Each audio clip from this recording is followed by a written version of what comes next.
Welcome back to my channel. నా మీ ప్రతిలిపి. ఈరోజు మనం చెప్పుకుందాం. సౌజన్య గన్ పట్టుకొని నిలబడి ఉంటుంది అక్కడ. ఏంటమ్మా మీరనేది? నేనేమైనా తప్పుగా అన్నానా? ముహూర్తాలు లేవు అన్నాను. దానికే షూట్ చేస్తారా అని బెంబేలెత్తిపోతాడు పంతులు. పంతులు, నువ్వేమీ కంగారు పడకు. అది వట్టి అల్లరి పిల్ల. అది నిన్నేమీ చేయలేవయ్యా. నువ్వేమీ భయపడకు అని పంతులతో చెప్పి, సౌజన్య, నువ్వేంటి పంతులు గారితో పరాచకాలు, ఇలా వచ్చి నా పక్కన కూర్చో అని సౌజన్య వైపు చూస్తుంది గాయత్రి. మరేంటి అత్తయ్యా, సంవత్సరం వరకు ఆగాలంట, ముహూర్తాలే లేవట, మరి నా కోపం వస్తుందా రాదా అని అడుగుతుంది గాయత్రిని సౌజన్య. అవును, నాకు డౌటు.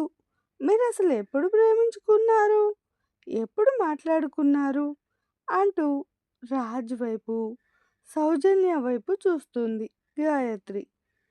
ఇప్పుడు అదా అత్తయ్య ముఖ్యం. అది ఒక పెద్ద కథ. దాని గురించి నీకు తర్వాత చెప్తాను. ముందు ముహూర్తం గురించి చూడండి అంటుంది సౌజన్య గాయత్రితో. అంటే నువ్వు నాకు కథ చెప్తావా అంటూ కొరకొరగా చూస్తుంది సౌజన్యాని గాయత్రి. అదేమీ లేదులే అత్తయ్య, నీకు తర్వాత చెప్తా అన్నాను కదా అని మళ్ళీ ఇంకొకసారి చెప్తుంది సౌజన్య. సర్లే, మీరు ముహూర్తం చూడండి పంతులు గారు అంటాడు భూషణం. బాబు, నేను ఇప్పటికే 2 సార్లు చూశాను. ఇప్పట్లో మంచి ముహూర్తాలు అస్సలు లేవయ్యా. అయితే ఇప్పుడు ఏం చేయాలి? సంవత్సరం అంటే ఏమైనా జరగచ్చు. మళ్ళీ మన రాజు మనసు మారిపోతుందేమోనని భయం పట్టుకుంది గాయత్రికి. అంతే, పరిష్కార మార్గం ఏమీ లేదా పంతులు గారు? అమ్మా, ఒకే ఒక్క పరిష్కార మార్గం ఉంది. అయితే అదేంటో త్వరగా చెప్పు. అమ్మా, నేను ఆ మాటే చెప్తే మీరు నన్ను కోపడతారేమో, ఇలాంటివన్నీ మీరు నమ్ముతారో లేదో కానీ అదొక్కటే మార్గం. ముందు అదేంటో చెప్పవయ్యా అంటాడు భూషణం కోపంగా. అదెవరి మీదో ఆయనకే తెలీదు మరి. సరే, మీరేం కోపడకండి, నేను చెప్తాను. ముందుగా అబ్బాయికి ఒక కో కో కోతినిచ్చి పెళ్లి చేయాలి. ఆ తర్వాతే అసలు పెళ్ళి అంటూ వాళ్ళ ముఖాల వైపు చూసి నసుగుతాడు పంతులు. దాంతో వాళ్ళందరూ ఆశ్చర్యపోతారు. ముందుగా తేరుకున్న రాకేష్ వర్మ, మా కోడలు కోతేనండి, ఇంకో కోతెందుకు అంటాడు. దాంతో సౌజన్య మామయ్య అని బొంగమూతి పెడుతుంది. నేను చెప్పింది నిజమే కదా సౌజన్య, నువ్వొట్టే అల్లరి కోతివి అంటూ రాకేష్ వర్మ నవ్వుతాడు. కోతితో నా పెళ్ళా అని పైకి అని ఆలోచనలో పడిపోతుంది గాయత్రి. రాజు కూడా కోతితో పెళ్ళేంటి అసహ్యంగా అని అంటాడు. ఇదంతా ఎందుకు గాయత్రి? 1 సంవత్సరం తర్వాత పెళ్లి చేస్తే పోలే మన రాజుకి అంటాడు రాకేష్ వర్మ. దాంతో గాయత్రి భయంగా, ఏమండి, మీరు నాతో పాటు రండి అంటూ అక్కడే ఉన్న ఒక గదిలోకి తీసుకువెళ్తుంది రాకేష్ వర్మని. అతను కూడా భార్య ఎందుకు పిలుస్తుందోనని వెళ్తాడు. మరోవైపు సౌజన్య రాజుని తన గదిలోకి తీసుకువెళ్తుంది. ఏదన్నా అక్కడే చెప్పొచ్చు కదా అంటాడు. ఏంటండి చెప్పేది? మన రాజు ఇప్పటి వరకు పెళ్ళి వద్దనే అన్నాడు కదా. ఇన్ని రోజులు వాడికి పెళ్లి చేయలేదని బాధ నాలో ఉండిపోయింది. అసలే చిన్నవాడికి ముందు పెళ్లి చేసి పెద్దవాడికి చేయలేదని చాలామంది నన్ను అడిగారు. ఇప్పుడేదో మన అదృష్టం బాగుండి వాడు పెళ్ళికి ఒప్పుకున్నాడు. ఇక సంవత్సరం వరకు ఆగాలంటే వాడి మనసు ఎలా మారుతుందో ఎవరని చెప్పలేం. అందుకని ఆ కోతి నుంచి పెళ్లి చేస్తే సరిపోతుంది. అదెవరికీ తెలియకుండా ఒక గదిలో చేసి సౌజన్యతో ఆనక రిజిస్టర్ మ్యారేజ్ చేసి గ్రాండ్‌గా రిసెప్షన్ పెట్టుకుంటే సరిపోతుంది కదండీ! అని వివరంగా చెప్తుంది గాయత్రి. దాంతో రాకేష్ వర్మ నిజమే, రాజు మనసు మళ్ళీ మారిపోతే ఇప్పుడప్పుడే పెళ్లి చేసుకోడు అని అనుకుంటాడు. దాంతో గాయత్రి మాటలకి అంగీకరిస్తాడు.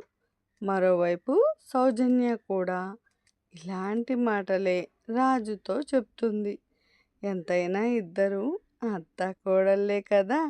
ఒకే ఐడియాని వేరు వేరు గదుల్లో చెప్పారు. అంతే తేడా. దాంతో ఇద్దరు మగవాళ్ళు బుర్రల్ని ఊపి బయటకొచ్చారు.